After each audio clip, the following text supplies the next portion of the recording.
Vermeulen sê kuns en kultuur kan leerders se prestasie op skool verbeter en in die klas is die litte behoorlik los. Florence Vermeulen het slegs 3 weke gelede begin onderrig by die skool en dit was die spesifieke video wat almal aan die gons het.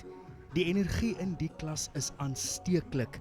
Vermeulen verduidelik hoe die video soos 'n veldbrand versprei het.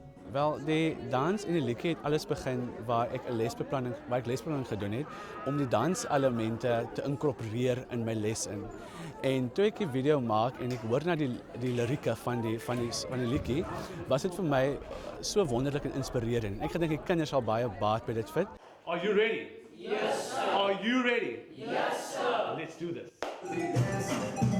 Die Kaapse vlakte is berig vir bendegeweld, werkloosheid, tienerswangerskappe en ander maatskaplike kwessies, maar daar is ook 'n ander positiewe kant aan die gebied. In hierdie vandag se lewe is daar altyd 'n minderwaardigheidskompleks in terme van selfvertroue. En die element van kuns en kultuur of skepende kunste het 'n tipe van 'n vaardigheid wat sekere vaardighede aanleer waar jy selfvertroue kan herwin. Hy moedig ander skole aan om soortgelyke projekte deel van hul leerplan te maak, maar vereers hou hulle aan om te dans. Craig Lee Smith vir Nuusdag in Bishop Lavis.